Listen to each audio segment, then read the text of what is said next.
My name is Lena Hallberg, and if you had asked me a year ago, I would have said I had a good life. Not perfect, but solid. I'm 62, retired, and I've always believed in keeping my head down and doing the right thing. Raising my son, Evan, to be a decent man, putting food on the table, never asking for more than I gave. My husband, Matthew, died when Evan was just 10, a construction accident.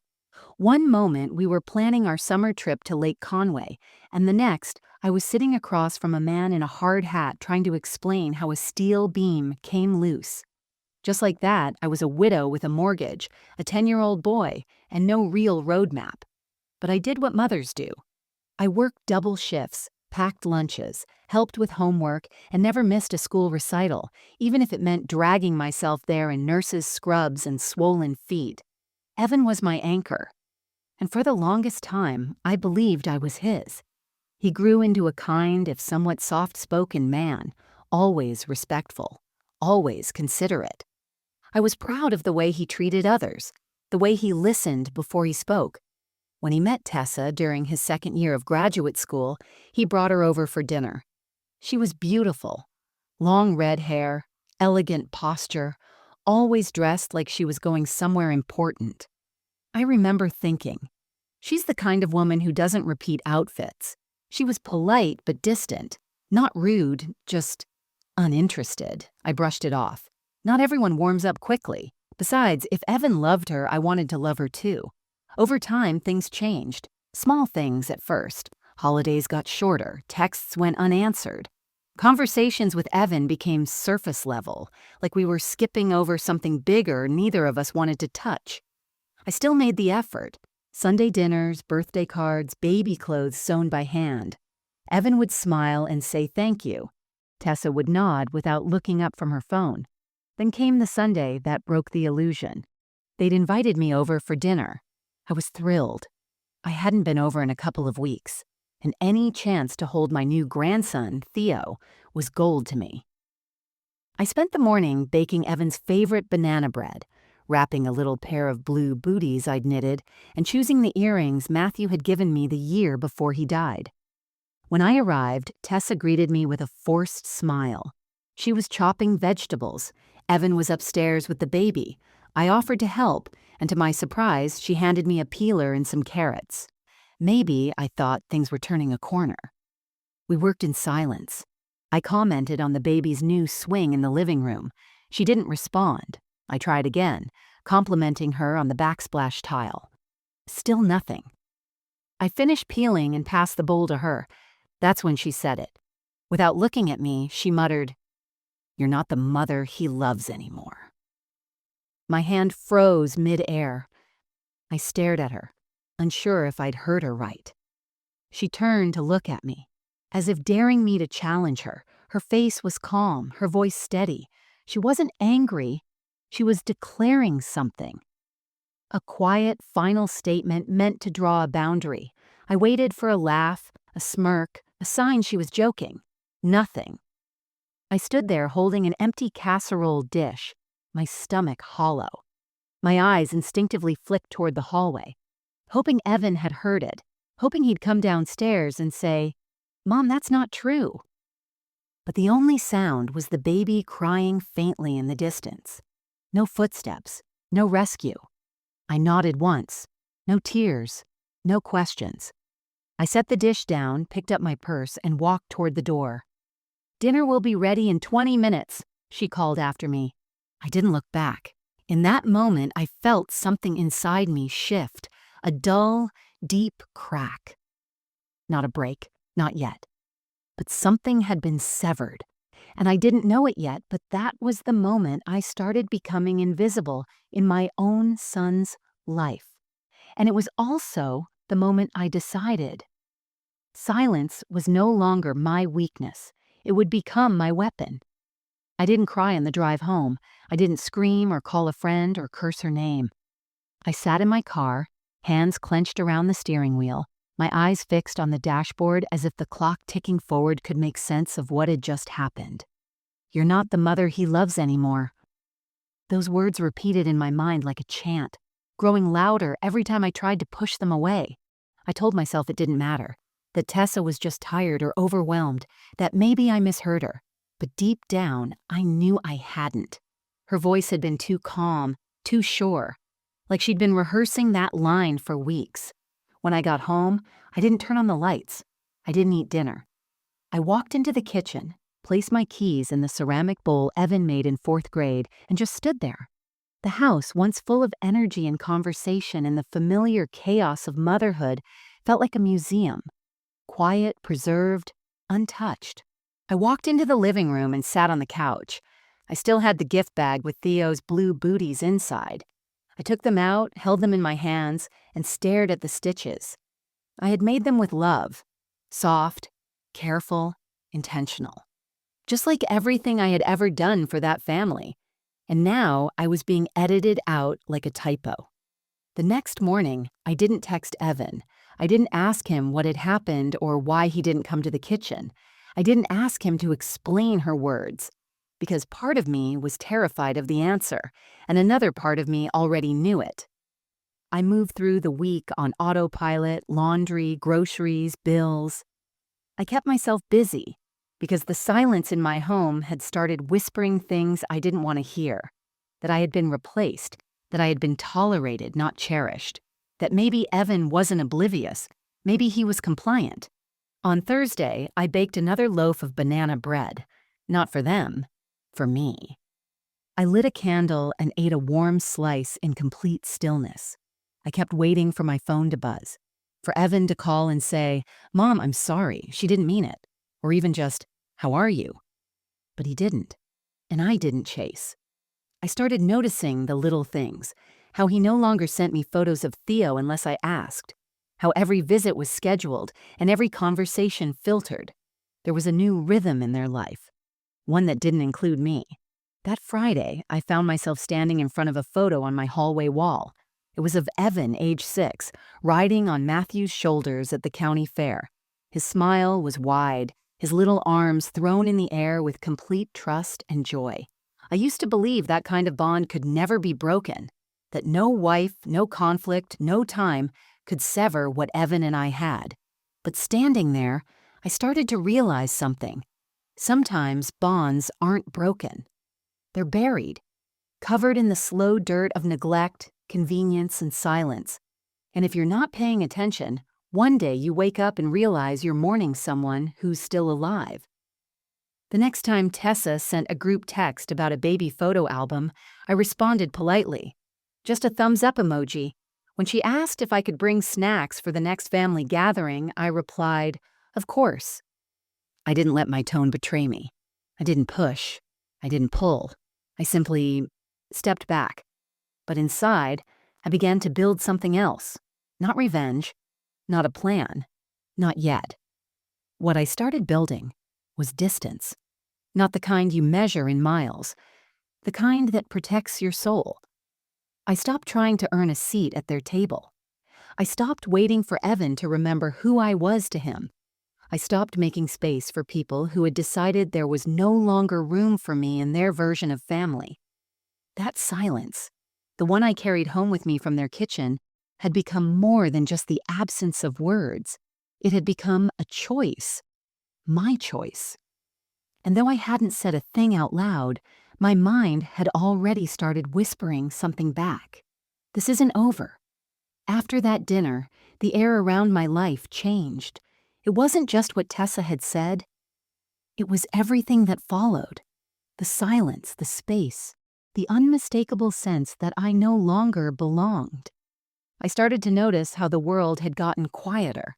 Not in the peaceful way I used to enjoy with a cup of tea and the evening breeze, but in a hollow, unfinished way. Like someone had shut a door behind me, and I wasn't sure whether it had been locked.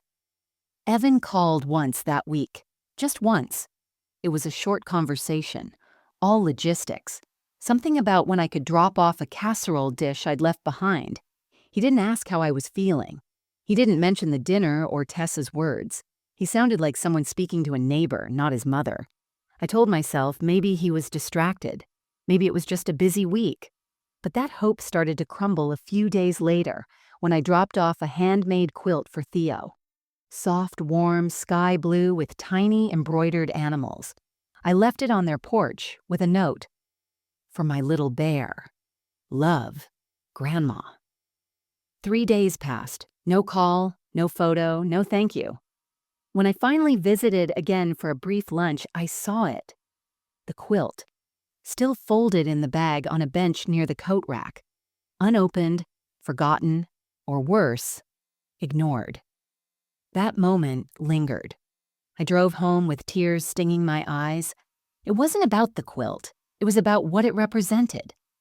That was hours of my time, of my heart, poured into something meant to say, I'm here. I love you. I want to stay close. And it was discarded like junk mail. I sat in my armchair that night staring at the fireplace mantel. Photographs lined the shelf. One of Evan at his high school graduation, his arms thrown around me. One of the three of us, Evan, Matthew, and me, standing in front of the family cabin the summer before Matthew died.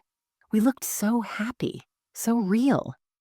I touched the frame gently, and for a brief moment I let myself grieve, not just for the boy I'd raised, but for the version of myself who once believed that love, especially a mother's love, was enough.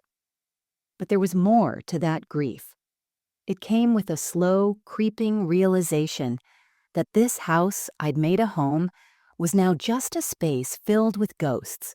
Ghosts of bedtime stories, of pancakes shaped like hearts, of giggles that used to echo through the halls. Now, it was just me, a woman with worn hands, a tired heart, and a son who had slowly slipped through her fingers.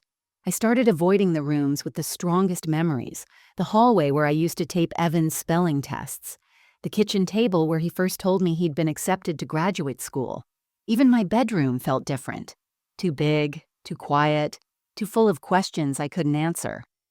That's when the flashbacks started coming more often. I'd be watering the garden and suddenly I'd remember Evan running through the sprinkler, shouting for me to watch his cartwheel, or I'd hear the creak of the back gate and picture teenage Evan sneaking out to meet his friends, thinking I didn't know. I missed him. Not the man standing next to Tessa now, quiet and careful. I miss my Evan. The one who used to bring me dandelions in sweaty fists. The one who cried when I scraped my knee during a hiking trip and insisted we go home so I could rest. The boy who once looked at me like I was the safest place in the world. And now I was nothing more than a burden to be managed. A fading chapter in a book they'd already started rewriting. I told myself I'd be okay, that I still had my health, my independence, my memories. But loneliness isn't just a feeling, it's a force. It bends your back, dims your light, and whispers lies into the quiet moments.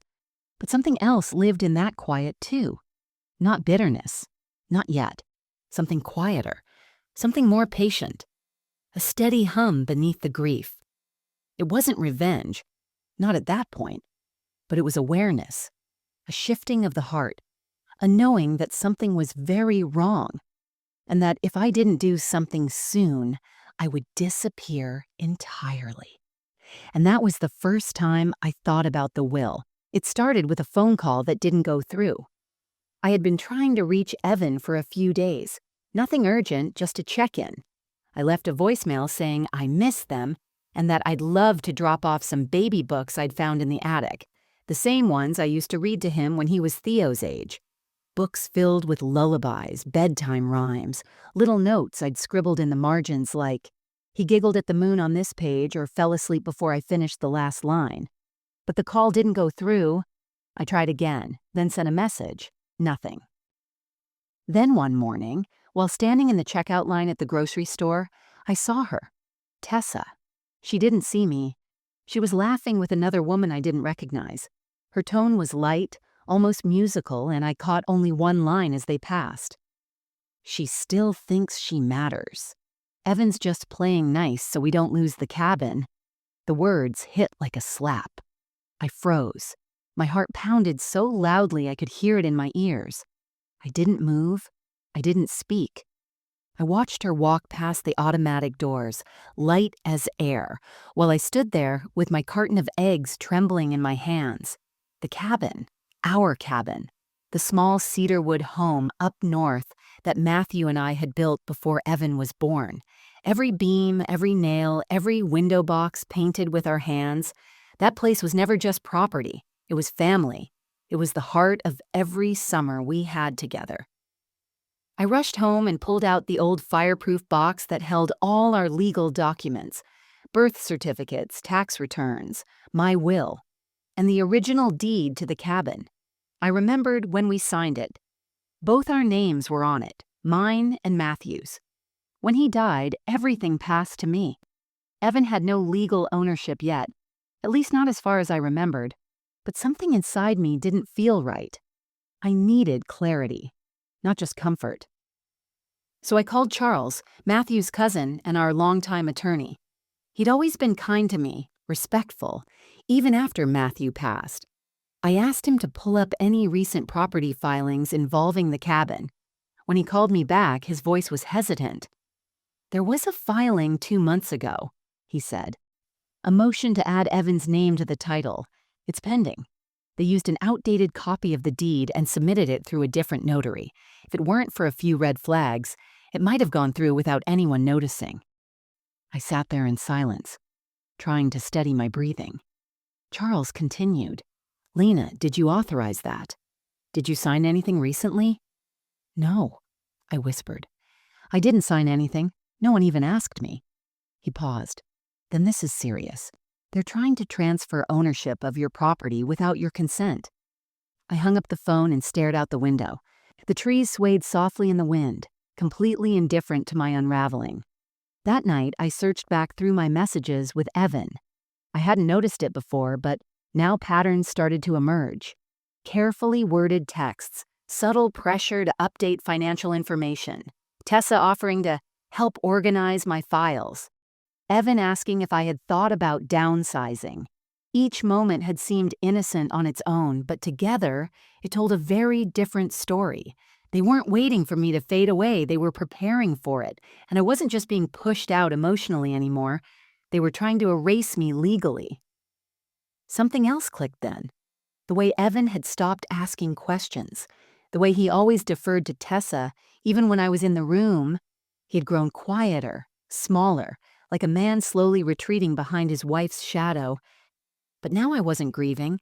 I was awake. I went to the bookshelf, pulled down the photo albums, and began laying out my life on the floor. Each page, each milestone, each legal document. A mosaic of my history, my marriage, my motherhood, my legacy. And in that quiet room, surrounded by pictures of Evan holding sparklers, splashing in the lake, building snowmen with Matthew, I made a promise. They would not erase me. Not from the cabin, not from my son's memory, and definitely not from the will. The next morning, I made a fresh pot of coffee, strong, black, no sugar, just the way Matthew used to drink it. I sat at the kitchen table staring at the rising steam and thinking about how quiet resistance always begins, not with a plan, but with a line. And the line had finally been crossed. They weren't just freezing me out. They were making legal moves behind my back. Tessa's words in the kitchen weren't just venom. They were a warning. And I'd been too stunned, too heartbroken to see the truth sitting right in front of me. I picked up the phone and called Charles again. This time, there was no hesitance in my voice. "I want to update everything," I told him. "My will, my estate, the cabin, the life insurance, all of it." Charles didn't sound surprised. I figured this was coming. Quietly, I said, "I don't want them to know, not yet." We met that Friday in his office, a modest building just off Main Street, with walls lined in leather-bound books and the smell of old wood and ink. It felt like a sanctuary, a place where I still had control. Charles brought out copies of everything. We went through the original cabin deed, the trust I'd set up years ago after Matthew's passing, and my existing will, which until that moment still named Evan as the sole inheritor of nearly everything I owned. I looked at that line.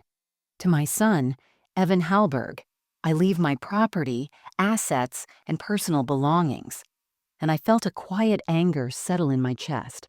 That version of my will had been written in faith, in love, in the belief that Evan would always protect me the way I protected him, but that Evan no longer existed. "I want to name someone else," I said, my voice low but steady. "My niece, Claire." Claire was my sister's daughter. She had moved away years ago but visited every Christmas, every birthday, even flew in when I had minor surgery 2 winters ago. She called to check on me without needing a reason. She remembered things like my favorite jam and my wedding anniversary. She was the only one who ever asked me how I was really doing and waited for the real answer. "She's like the daughter I never had," I told Charles. "She cares, and she never made me feel like I was in the way." We made the change official. The will was updated, the trust restructured, and a clause added to ensure that any attempt to contest it after my death would be invalidated. My financial power of attorney was updated too. Evan's name removed, Claire's name added. And just like that, in a quiet office on a rainy Friday afternoon, I reclaimed the power they thought they had taken. It felt strange, almost surreal. No big confrontation, no fireworks, just pen on paper, decision by decision, rewriting my legacy. After everything was signed, Charles leaned forward. "Do you want to tell him?" "No," I said, "not yet. Let him keep believing I'm harmless." I walked out of that office taller, straight. I wasn't angry anymore, not in the way I had been. I was clear. And with that clarity came something I hadn't felt in months: control. On the drive home, I passed Evan's neighborhood. I thought about pulling in, saying hello, acting like nothing had changed, but I didn't. Instead, I turned toward the old road that led up to the cabin. It had started to drizzle, and the windshield wipers tapped gently against the glass as I drove under the familiar trees lining the gravel path. When I arrived, the place looked just as I remembered. Untouched, timeless, mine. I stepped out of the car, walked up the creaky porch steps, and unlocked the door. The air smelled like pine and dust and memory. I lit the fireplace, brewed tea, and sat on the worn sofa where Matthew and I used to read books on rainy evenings. I pulled out my journal and wrote one sentence: "Let them think I've disappeared. Let them think I've given up." Because now I knew something they didn't. This wasn't surrender. This was strategy. From that day forward, I moved with quiet precision. I didn't rush. I didn't change my routine. On the outside, I was still the same Lena, smiling politely at the grocery store, texting back with cheerful emojis, even sending over a jar of homemade jam when Tessa posted that Theo had started eating solids. But inside, something had shifted. I wasn't trying to win their approval anymore. I wasn't hoping to be welcome back. I had stopped asking, stopped waiting. I had made my choice. And now, every step I took was in service of it. The first thing I did was gather every piece of documentation that mattered. I revisited every drawer, every old folder, every dusty box tucked in the closet. I organized deeds, medical directives, insurance policies, tax returns, even the letters Matthew wrote to me when Evan was a baby. I scanned them all, labeled each file, and uploaded them to a secure drive Claire helped me set up. I told Claire everything. At first, she was quiet, stunned, really. She'd always admired Evan, thought of him as the golden child of the family. But as I walked her through what had happened, from Tessa's words to the filing Charles had uncovered, her expression changed. "They've been preparing for your absence," she said, "like you're already gone." I nodded. "Then let them live in that belief. It'll make what comes next even easier." Claire became my second set of eyes. She reviewed legal paperwork with me, helped create backups, and even started spending weekends at the cabin, making light repairs and keeping the place active. Next, I planted seeds. I visited Evan and Tessa just enough to maintain the illusion. I offered to babysit when it was convenient for them. I brought small gifts, nothing expensive, just enough to appear invested. I smiled through the awkward silences, answered their shallow questions, and nodded when Tessa complained about her busy schedule or Evan's long work hours. Once, when I dropped off a slow cooker meal, Tessa said, "Thank you, Lena." "That's thoughtful." I nodded. "Just doing what I can." She didn't know that by then, I had already removed them from every account that mattered. I went through my bank accounts and added Claire as the emergency contact. I updated the cabin's trust to protect it from probate court and added stipulations that it could only be passed to someone who had visited it within the last year. Evan hadn't been there in nearly 2. Even the life insurance policy, once a tidy sum left in Evan's name, was revised. Now it would fund a scholarship for single mothers going back to school. I worked with the local foundation to set it up anonymously, naming it after Matthew. Each action was small on its own, quiet, invisible, but together they were building something strong, something unshakable. I also began documenting everything, every interaction, every strange comment, every moment of tension. I created a file with dates, screenshots, even notes from conversations. Not because I needed proof, I already had the truth, but because I wanted a record, something that would speak for me in case I ever couldn't. And still, I smiled. Still, I played the part. When Evan texted to say they were too busy for our usual Sunday visit, I responded warmly, "No worries at all. Hope Theo is sleeping better. Let me know if I can help." I didn't press. I didn't argue. I gave them rope, enough for them to feel safe, enough for them to stop watching me closely. The greatest power in the world is the power they don't see coming. In those weeks, I felt more in control than I had in years, not because I had taken revenge, not because I had screamed or demanded to be heard, but because I had stopped giving them my vulnerability. They had mistaken my love for weakness. They had mistaken my silence for surrender. But I wasn't silent anymore. I was listening. I was watching. And I was preparing. They thought they were building a future without me. What they didn't realize is that I was the foundation. And without me, everything they were stacking, the plans, the property, the legacy, was sitting on sand. Soon, they would find out just how quietly a storm can arrive. It all came together faster than I expected. By mid-October, every legal document that once tied my legacy to Evan had been quietly rewritten. My will, my trust, my health directive, even the deed to the cabin, all updated, all notarized, all locked into place. No announcement, no confrontation. I moved like fog through their lives, present but unnoticed, fading just enough for them to stop watching. And that was the trap. Let them grow confident. Let them believe I was fading, confused, too tired to care. Let them relax into the fantasy that they could erase me with paperwork and polite neglect. I had learned a long time ago, from losing Matthew, from raising Evan alone, that you don't need noise to change your fate. You need timing and resolve. So I made the call. I phoned Charles from the cabin as the golden leaves fluttered down across the gravel driveway. I had just finished organizing the old guest room for Claire, her own dedicated space now that she'd become a regular visitor, a small gesture of gratitude, a passing of the torch. "Everything's in place," I told Charles. "I want to file the final copy of the will with your office. Lock it down." "Understood," he said. "We'll schedule a reading protocol for after your passing. Full security, multiple witnesses. I want them to hear it read. Aloud," I said, "in a room where they can't change the subject or walk away. And if they contest it, they won't be able to," I said. "And if they try, they'll trigger the forfeiture clause." Charles chuckled softly. "You've thought this through." I nodded to myself. "I've lived it." After we hung up, I walked through the cabin slowly, almost reverently. This place was more than real estate.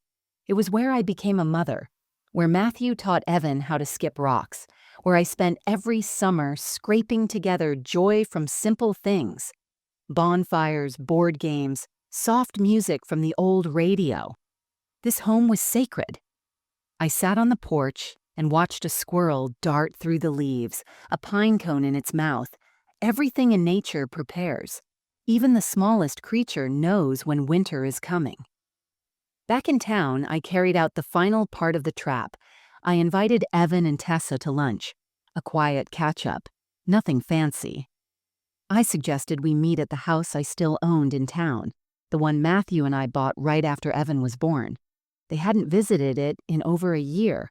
They arrived late, Tessa leading the way in her usual sleek blazer and heels, Evan trailing behind like a man used to following orders. I greeted them warmly, offered coffee, and kept the conversation light. Photos of Theo, the weather, even a few recipes I thought they might like. I watched them closely. Tessa looked around the house like it was unfamiliar territory. She was always uncomfortable there. Too many photos of the life I had before her. Too much of me in the wallpaper, in the worn wood floors, in the shelves lined with books I actually read. After about 30 minutes, I stood up and casually mentioned I was heading up to the cabin for a while. Just to organize some things, clean up before the winter? Tessa's ears perked. She smiled. "Oh, that's good," she said. "You've always loved that place. I'm sure Evan and I could help with it sometime." I smiled right back. "Of course. Maybe next spring." They left shortly after, and I watched them from the window as they climbed into their spotless SUV. Tessa was already scrolling through her phone. Evan didn't look back. That night, I lit a single candle at the cabin and wrote in my journal, "The deed is in my name alone. The trust is sealed. The will is signed and protected. Claire has the keys. Charles has the documents. And they have no idea what's coming. But the trap wasn't just legal, it was emotional. I had pulled away slowly, lovingly. I had left just enough of myself in their lives to make them believe I was still theirs, still predictable, still powerless. And that's why it would work. Because the moment they thought they had won would be the moment they'd already lost. It started with a rumor. A distant cousin of mine ran into Tessa at a community event. She told me later that Tessa had been unusually cheerful, gushing about how she and Evan were making plans for the cabin soon, maybe even doing some renovations. She hinted they might rent it out as a luxury getaway, talked about adding a deck, maybe tearing down some of the older walls. I smiled when I heard it, not out of amusement, out of certainty. They really believed it was theirs. Let them believe. I waited 3 weeks, long enough for them to settle into that delusion, long enough for Tessa to mention in a group family text that Evan might stop by the cabin in the next few weeks to do a little cleanup, long enough for Evan to reply with a simple thumbs up. That was the moment I knew it was time. I met with Charles one final time to review the documents and confirm the will reading schedule. My health was fine, but we agreed to finalize the event under the premise of a proactive estate discussion, a reading for transparency, he called it. A way to ensure my wishes were clearly communicated before any future conflict could arise. Invitations were sent by courier. Evan and Tessa received theirs 2 days later. It didn't take long. That same evening, Evan called. "Hey, Mom, we got this letter from Charles's office. Is everything okay?" His voice was uncertain, as if testing the waters. "I'm fine," I said gently. "But it's time we talk, all of us. I'd rather do it now while I'm clear-headed. Less confusion that way." There was a pause. Then came the nervous laugh. "Yeah, sure, sounds good. Tessa and I will be there." The morning of the will reading, I dressed carefully. Nothing dramatic, just a navy blue blouse, slacks, and the silver locket Matthew gave me on our 20th anniversary. Inside it, a photo of the 3 of us at the cabin, before time and distance changed everything. Charles's conference room was warm and bright, with windows that faced the lake. I arrived early. Claire sat beside me, holding my hand under the table. She knew what was coming. She had earned the right to sit at my side. Evan and Tessa walked in 5 minutes late. Tessa was dressed sharply, as always, confident, composed. Evan looked tense, fidgety. He offered a brief smile before sitting. Tessa didn't look at me. Charles began with a formal welcome. Then, in his usual calm tone, he opened the file folder, placed his glasses on, and said, "Lena has asked that I read aloud the full contents of her current will and estate plan." The room fell quiet. He started reading. The standard language came first. Declarations of sound mind, legal identifiers, procedural items. Then came the meat. "To my son, Evan Halberg," Charles read, "I leave my love and the hope that he finds his voice again. But as for my assets, property, and estate, including the Halberg family cabin, I hereby pass full ownership and stewardship to my niece, Claire Atwood, who has demonstrated the care, integrity, and loyalty this legacy deserves." Silence. Tessa blinked. Evan's head jerked toward Charles, then toward me. Tessa's mouth parted slightly like she hadn't quite registered the words. "What?" she said, almost a whisper. Charles continued. "In addition, should this will be challenged by any party named or unnamed, said challenge will trigger an automatic forfeiture clause, removing that individual from all claims, present or future." Tessa stood abruptly, her chair screeching across the floor. "You can't be serious," she hissed. "This is a joke. You're joking, right?" Evan said nothing. His face had gone pale. Tessa turned to him, furious. "Say something, Evan. Do something." He opened his mouth, but nothing came out. He looked at me, and for the first time in years, I saw my son. Not the man she'd molded, not the passive shadow he'd become. I saw the boy who once cried when he scraped his knee, the boy who used to squeeze my hand when he was scared. But now, he was quiet. I stood. "Tessa," I said calmly, "this isn't revenge. This is reality. I built that life, that cabin, that foundation, and I won't be erased from it." Tessa stormed out. Evan remained seated. He didn't follow her. He didn't say another word. And in that still room, the silence wasn't empty anymore. It was full of truth, of consequence, of clarity. The silence after Tessa left wasn't awkward. It was clean, final, the kind of silence that comes when the last note of a long, painful song has been played, and all that's left is stillness. Evan sat across from me, motionless. His hands were folded in his lap, his shoulders slightly hunched, as if the weight of everything had finally landed on him. For the first time in years, there was no filter on his face, no carefully constructed mask of passivity, just a quiet, stunned expression that made him look like a child again. Claire didn't speak. She didn't need to. She simply reached for my hand, squeezing it with a calm, steady warmth. I turned to her and gave the slightest nod, not in triumph, in release. Charles closed the folder gently, his voice low and measured. "That concludes the reading. If there are any questions, we can schedule a separate time to go over the legal language." Evan finally looked up. His voice, when it came, was quiet. You really changed everything." "Yes," I said. He didn't ask why. He knew. He'd always known, deep down. He just never thought I'd follow through. Never thought I'd stop waiting for him to come back to the mother he once adored. I stood and placed my coat over my arm. "You made your choices, Evan. You let her speak for you.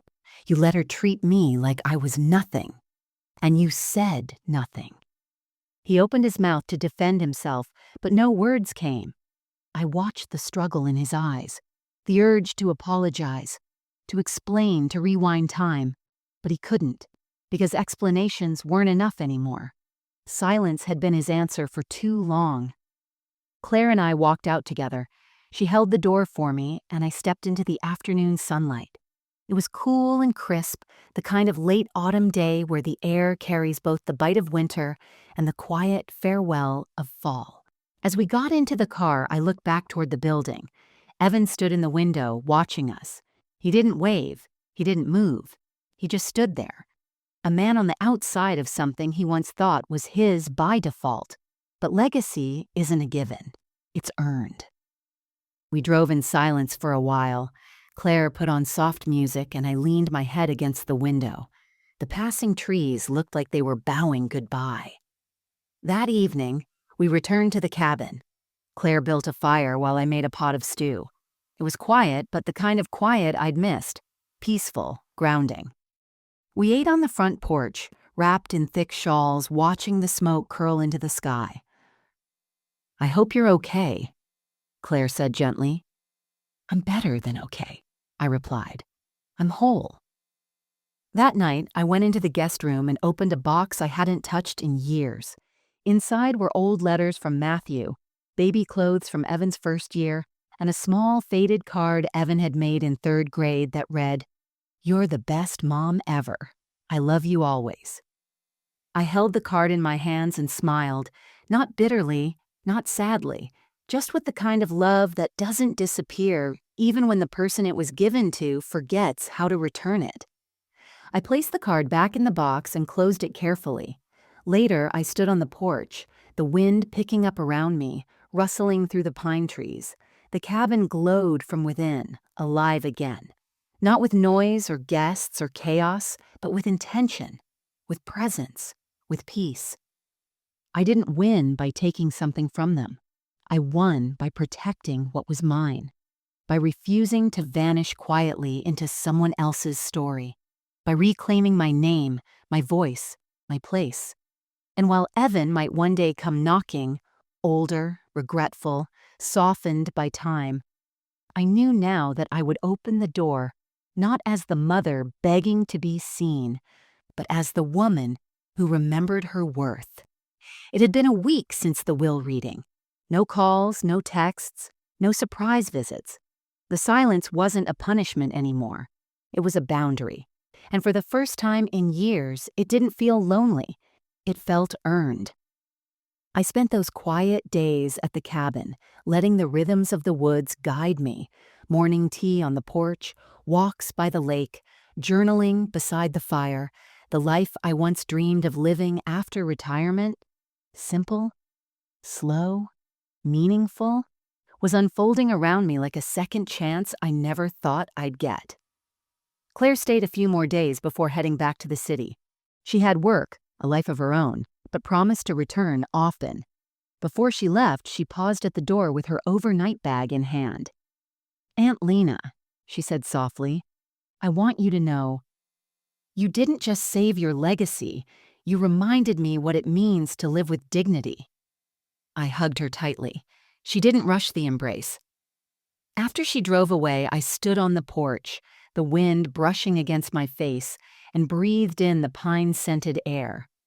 The world was moving forward, and for once I wasn't stuck in the past. That afternoon, I took out an old photo album from the bookshelf. It was the thickest one, heavy, with worn leather edges and a frayed ribbon bookmark sticking out the side. Inside were decades of my life. Matthew's crooked grin, Evan's gap-toothed smiles, beach vacations, birthday cakes, handwritten captions. I flipped slowly, stopping at a photo taken in this very cabin. Evan, about 7 years old, was sitting beside me on the floor, wrapped in a plaid blanket, his head resting on my shoulder. We were reading a book. I remembered that moment like it was yesterday. The smell of pine wood, the softness of his hair, the warmth of his trust. I traced the edge of the photo with my finger. "I did my best," I whispered aloud. "I loved him fully." And that was enough. Not because it ended perfectly, but because I didn't let their neglect define my worth. I didn't let their silence rewrite my story. The sun dipped lower behind the trees, casting long shadows across the yard. I stepped outside one last time that evening, holding a steaming cup of tea, and sat on the porch swing Matthew built so many years ago. It creaked gently beneath me, just like always. Birdsong faded into the hush of dusk, and the woods glowed with the golden light of closing day. In that moment, I didn't need answers from Evan. I didn't need an apology from Tessa. I didn't need anyone to understand the pain I carried or the choices I made, because I had made peace with the truth. Some chapters don't end with reconciliation, some end with reclamation. And sometimes, the most powerful thing you can do isn't to demand to be loved. It's to love yourself enough to walk away, to preserve what's sacred, to say, with calm certainty, you don't get to decide who I am. The next morning, I woke early, made pancakes, and wrote a letter to myself. Not for anyone else to read, but to hold as a promise. You are not disposable. You are not forgotten. You are not invisible. You are the sum of every quiet act of love that went unnoticed. And you are more than enough. I folded the letter and placed it in the back of my journal. Later that week, I mailed Claire a copy of The Cabin Key, the original brass one, still marked with a faint scratch from Evan's old toy truck. I included a note. Legacy is not what we leave behind. It's what we protect while we're still here. This place is yours now, too, with love always. Aunt Lena. I looked out at the lake one last time before closing the door behind me, and in that stillness, that final, full silence, I found something I hadn't felt in years. Not just peace, but power.